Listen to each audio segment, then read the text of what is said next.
நம்ம தமிழ்ச்சங்கம் ஆரம்பித்து 2 வருடங்களுக்குள்ள நிறைய பேர் இங்கே வந்து சிறந்த எழுத்தாளர்களாக மாறி திரு ஸ்ரீவி அவர்களின் ஊக்கத்தில் இன்று ஒரு 5-6 எழுத்தாளர்கள் நம்மக்கிட்ட இருக்காங்க. அதுவும் புக்கு பப்ளிஷ் பண்ணுற அளவுக்கு திறமையுடன் வெளியே வந்திருக்காங்கன்றது நம்மளுடைய மகாகவி பாரதி தமிழ்ச்சங்கத்துக்கே கிடைத்த பெருமை. அந்த வரிசையில் இன்று இப்போ வெளியிட போகிற நூலும் திரு ஸ்ரீ வெங்கடேஷ் அவர்கள் எழுதிய நூல் தான். அதை பெற்றுக்கொள்ள திரு சாம்பசிவம் ஐயா அவர்களை மேடைக்கு அழைக்கிறேன். முதலில் திரு காத்தாடி ராமமூர்த்தி அவர்களை தியாகராஜன் சார் அவர்கள் கௌரவிப்பார்.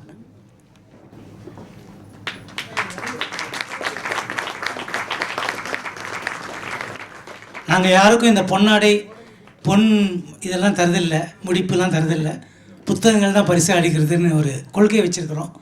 அந்த வகையில் தயவுசெய்து இங்கு இதை வாங்கி போகும் அனைவரும் இந்த புத்தகங்களை படித்துவிட்டு அப்புறம் உங்கள் கருத்துக்களை சொன்னால் நன்றாக இருக்கும்.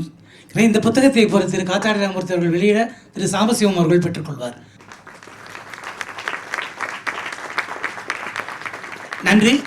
இதைத் தொடர்ந்து நான் ஏற்கனவே அறிவித்தபடி இந்த 2 ஆண்டுகளில் சிறந்த பங்கேற்பாளர்களுக்கு நாம் பாரதி விருது என்ற ஒரு விருதை வழங்கி கொண்டிருக்கிறோம். திரு SPM முத்துராமன் அவர்களுடைய கையால் ஒரு 11 பேர் அந்த விருதுகளை வாங்கினார்கள். இப்பொழுது ஒரு செட் ஆஃப் பீப்புள் அந்த விருதுகளை வாங்க இருக்கிறார்கள். திரு காத்தாடி ராமமூர்த்தி அவர்கள் விருதுகளை அளிப்பார். சிறந்த பட்டிமன்ற பேச்சாளர் பெண் மலர்விழி பரிசா நான் சொல்கிறேன், நீங்கள் அப்படியே வந்திருக்க ஒருத்தரா. சிறந்த வளரும் பேச்சாளர் கௌசலேஷ். சிறந்த விளையாட்டு அமைப்பாளர் அனிதா பாரதி. சிறந்த புலனக்குழு பங்கேற்பாளர் நமது உதவி தலைவர் தியாகராஜன் அவர்கள். சிறந்த கவிஞர் சங்கீதா. சிறந்த நாடக ஆசிரியர் லாவண்யா அவர்கள். சிறந்த ஆர்வலர் பிச்சைமணி அவர்களும் ஆண்டாள் அம்மா அவர்களும். சிறந்த தொழில்நுட்ப கலைஞர் அமுதவல்லி அவர்கள். அப்புறம் இன்றைக்கி அங்கே உட்காந்து ட்ராமாக்கு மியூசிக்கு எல்லாம் ட்ராக்ஸ்லாம் ப்ளே பண்ணிட்டு இருக்க காமாட்சி அவர்கள். சிறந்த போட்டி அமைப்பாளர்கள் வித்யா, மஞ்சுளா, சுபாஷினி மூவரும். சிறந்த பட்டிமன்ற பேச்சாளர் பெண் மலர்விழி அவர்கள்.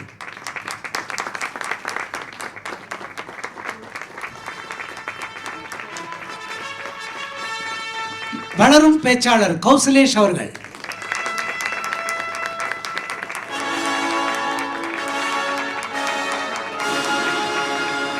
சிறந்த விளையாட்டு அமைப்பாளர் அனிதா பாரதி அவர்கள். சிறந்த புலனக்குழு பங்கேற்பாளர் தியாகராஜன் அவர்கள். சிறந்த கவிஞர் சங்கீதா அவர்கள். இவங்க தான் நம்ம முதல்ல பாடின அந்த பாடலுக்கான வரிகளை அழகாக எழுதியது. அதாவது தனிப்பாடல், நம்மளே ஏற்றி எழுதி பாடிய பாடல். சிறந்த நாடகாசிரியர் லாவண்யா அவர்கள். அவங்க வந்திருக்காங்களான்னு தெரியல. ஓகே, அவங்களை வீட்டில் சந்தித்து கொடுத்து விடுகிறோம். சிறந்த ஆர்வலர் பிச்சைமணி அவர்கள். இன்னும் கொஞ்ச நேரத்தில் பட்டிமன்றத்திலே ஒரு அவங்களை வந்து கலக்க போறாரு.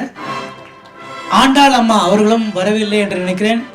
அவருடைய விருதை அப்புறம் அள்ளிகா வாங்கிக்கிறாங்க. தேங்க்யூ. சிறந்த தொழில்நுட்ப கலைஞர் அமுதவல்லி அவர்கள். இன்னைக்கு இவங்களுடைய ஒரு புத்தகமும் ரிலீஸ் ஆகுது. சிறந்த தொழில்நுட்ப கலைஞர் காமாட்சி அவர்கள்.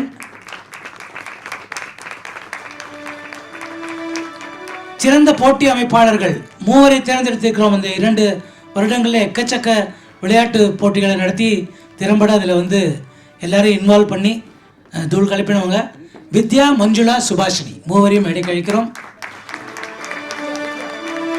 வித்யா அவர்கள், மஞ்சுளா அவர்கள்,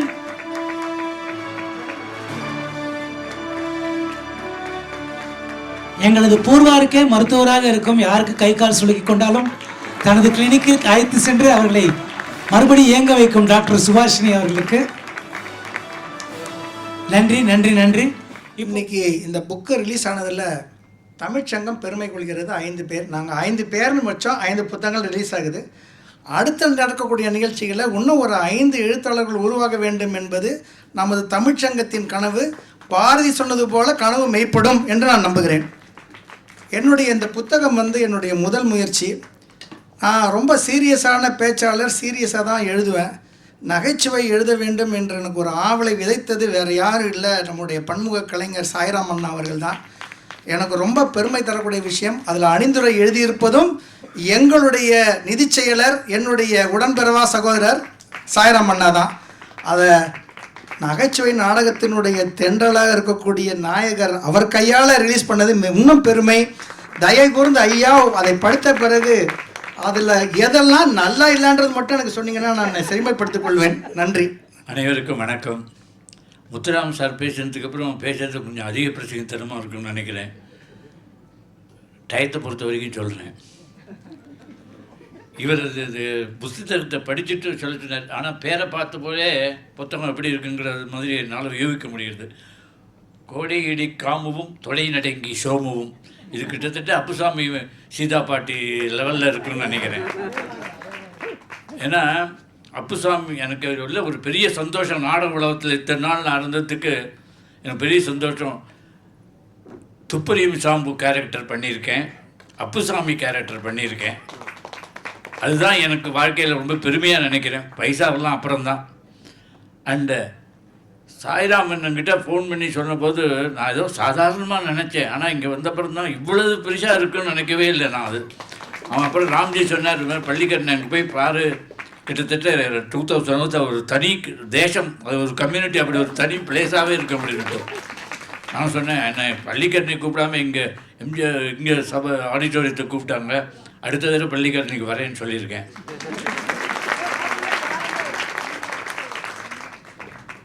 இங்கே நடித்த கலைஞர்கள்லாம் அவங்க திருப்பி தொழில்முறை இல்லாதன்னு இல்லை. தொழில்முறை இல்லாதவங்க தான் நல்லா பண்ணுறாங்க. தொழில்முறை இருக்கிறவங்க சரியாக பண்ணுறதே கிடையாது. இன்றைக்கி எந்த சீரியல் எடுத்துகிட்டு பாருங்கள், சீரியலில் ஒத்துன்னு சொந்தமாக டைலாக் பேசுகிறதே கிடையாது. ட்ராமாவில் இருக்கிற ஆளுங்க சீரியலில் பண்ணும்போது நாங்கள் தான் எங்களுக்கு பேசுகிறோமே தவிர பாக்கி பேர் நடிக்கிறவங்களுக்கெல்லாம் தனியாக வந்து டப்பிங் ஆர்டிஸ்ட்டு தனியாக வந்து பேசிட்டு போகிறாங்க. இவங்க என்ன, இவங்க அதுதான் ரொம்ப வருத்தமாக இருக்குது. இதையுமே அவர் சொன்னார், எல்லாத்தையுமே ஒரு சீரியஸாக எடுத்துக்கணுன்னு, அதில் இன்வால்மெண்ட் இருக்கணுன்னு. எல்லாமே அது இப்போ இருக்கிற கலை உலகத்தில் இருக்கிறதா எனக்கு தெரியல. அது என்னுடைய பார்வையினுடைய குறையா அல்லது அவங்களுடைய குறையாங்கிறது நீங்கள் தான் தீர்மானம் பண்ணிக்கணும்.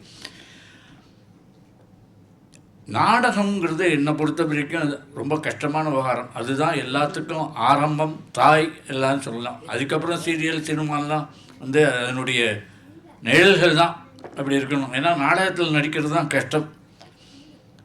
நாங்கள் நாடகம் போடுறதுங்கிறது கிட்டத்தட்ட 7500 தடவை மேடை ஏறி இருக்கேங்கிறது என்னுடைய 60 வருஷ சர்வீஸில். சொல்லப்போனால் டைரக்டர் சுப்பிரமணியன் சார் பேரில் இவங்க ராம்ஜி வாங்க தானம் பண்ண இடம்னு சொல்லணும். இந்த மேடையிலையும் நாடகம் நடத்திக்கிட்டு இருக்கிறோம் இது. ஆனால் அதில் இருக்கிற கஷ்டங்களில் 1-2 விஷயத்தை நான் உங்களோட பகிர்ந்துக்கலாம்னு நினைக்கிறேன். நாங்கள் சாதாரணமாக சோஷியல் ட்ராமா போடும்போது கை காசு செலவிச்சு தான் போடுறோம். இது உண்மையான நாடகத்தில் வருமானம் கிடையாதுங்கிறது நீங்கள்லாம் முதல்ல புரிஞ்சுக்கணும். அதனால தான் நாடகத்துக்கு டிக்கெட் வாங்கிட்டு வாங்கன்னு சொல்கிறோம். அப்படி இருக்கும்போது திடீர்னு எங்களுக்கு ஒரு ஹிஸ்டாரிக்கல் போடணும்னு ஒரு ஆசை வந்தது. சரி, இப்படியே அட்ஜஸ்ட் பண்ணி ஒரு சரித்திர நாடகம் போடுவோன்னு ரங்கமணின்னு ஒருத்தர் இருந்தார். அவர்கிட்ட வந்து ஸ்கிரிப்டை வாங்கி போடுறதுக்கு ஏற்பாடு பண்ணோம். நாங்கள் ரிஹர்சல் பார்த்துட்டே இருந்தபோது நம்ம மந்தவழி பக்கத்தில் ஒரு டாக்டர், அவருடைய பொண்ணு டான்ஸ் அரங்கேற்றம் ஒரே ஒரு தடவை பண்ணினார். அதுக்கப்புறம் டான்ஸ் ஆடவே இல்லை அந்த பொண்ணு, பாவம்.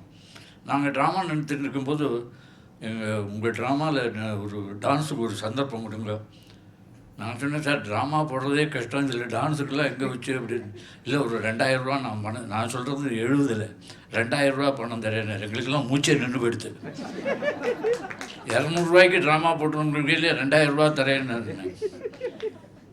நாங்கள் அப்புறம் தனியாக ஒரு பொதுக்குழு போட்டு என்ன எப்படி 2000 ரூபா வருது, டான்ஸே ஃபுல்லாகவே போட்டுடலாம் அவங்களுக்கு அப்படிங்கிற முடிவுக்கே வந்துட்டோம். சரி, எங்கள் டைரக்டர் சொன்னார், நம்ம எப்படி ட்ராமா ஆரம்பிக்கிறோம், ராஜகுலத்தில் ராஜா சோழன் ராஜா வருகிறார் பராக்னோம்னா ராஜா அப்படி வந்து உட்காருவார். உட்கார்ந்த உடனே அயல் நாட்டிலிருந்து தூதவன் வந்திருக்கிறான் அப்படின்னு உள்ள ஒரு சேவகன் வந்து சொல்லுவோம். கதை ஆரம்பிக்கும். நம்ம இப்படி பண்ணுவோம், ராஜா போய் உட்கார்ந்த உடனே நடனம் ஆரம்பமாகட்டும் விட்டான். அந்த பொண்ணு வந்து டான்ஸ் ஆடும். ஒரு ஒரு 2 நிமிஷம் ஆட சொல்லிட்டு டிக்கெட் நம்ம உள்ள நுழைஞ்சு அயல் நாட்டிலேருந்து தூதர் வந்திருக்காருமோ. 2000 ரூபாய் எவன்டா கொடுப்பான் அந்த காலத்தில் அப்படின்னு அது வேறு சைடில் அப்பப்போ ஞாபகப்படுத்திட்டு இருக்காரு. சரின்னு பண்ணிட்டோம். இந்த ராஜா வேஷம் இது சனிக்கிழமை சாய்கான சபாவில் ட்ராமா. இந்த ராஜா வேஷம் போடுறவர் பர்மா ஷெல்லில் வேலை பார்த்துட்டு இருந்தார். அவருக்கு அவளுக்கு 5 days a week, Saturday Sunday off. ஆனால் 5 daysலையும் வேலை செய்கிறதில்ல, சாட்டர்டே சண்டே தான் வேலை செய்வாங்க. ஏன்னா அப்போ தான் அவளுக்கு ஓவர் டைம் உண்டு. இவங்க சனிக்கிழமை ட்ராமா வந்து காலையில் வந்து நான் வந்து எனக்கு இந்த ராஜா வேஷம் போட்டப்போ எனக்கு ஆஃபீஸில் ஓவர் டைம் ஒர்க் பண்ணிவிட்டு கரெக்டாக 3 மணிக்கெல்லாம் வந்துடுறேன்னு. நாங்கள் சரி 6:30 மணிக்கு தான் நாடகம் ஆரம்பிக்கலாம், பரவாயில்லன்னு விட்டோம். நாங்கள் எல்லாம் இது வெள்ளிக்கிழமை பேசி முடித்து சனிக்கிழமை நாங்கள் ஹாலில் போய் உட்காந்து எல்லாம் சரியாக இருக்கான்னு பார்த்துட்டு இருக்கும்போது இந்த டாக்டர் வேகமாக வந்தார். அப்புறம் இந்த செல்ஃபோன் வசதியெல்லாம் விடாது. நீங்கள் மன்னிக்கணும், என் பொண்ணால் இன்றைக்கி டான்ஸ் ஆட முடியாது அப்படின்னார். எங்களுக்கெல்லாம் பக்குன்னு ஆகிடுச்சு. என்ன சார் ஆச்சுன்னு கிளம்புற பாத்ரூமில் ஸ்லிப்பாக எடுத்து என்னால் காலில் சுழுக்கும் ஆட முடியலன்னு எங்களுக்கு மகாவருத்தம் தாங்க முடியல.